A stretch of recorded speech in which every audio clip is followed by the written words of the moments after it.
मर गया। लोग हमें कहेंगे कि हमने इसे जिंदा गाड़ दिया। ओह माय गॉड, मिट्टी की आवाज डरा रही है। मजे करो। दफना दो इसे। ओह गॉड, शायद मुझे इसे पकड़ के रखना चाहिए। ओह, मेरी छत हिल रही है। अगले 7 दिनों के लिए ये कॉफिन ही मेरा घर है।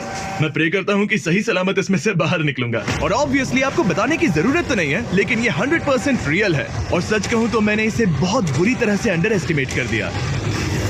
और इसी के साथ ये चैलेंज ऑफिशियली स्टार्ट हो गया है। मैं यहाँ इस कॉफिन में अगले 7 दिनों के लिए फंस गया हूँ। मुझे दफनाने में बॉयज को इतना टाइम लग गया कि मुझे अभी से ही बाथरूम जाना है और चैलेंज बस अभी शुरू हुआ है। अगर आपको मेरे बाथरूम की चिंता है तो ये लो। हाँ, बहुत अनकंफर्टेबल है। मुझे बस अगले 7 दिन जिंदा रहना है। मेरा पैर। इस ब्रीफकेस में मेरा खाना है, जिसमें कुछ MREs और कुछ स्नैक्स हैं। मेरा पैर सुन पड़ गया।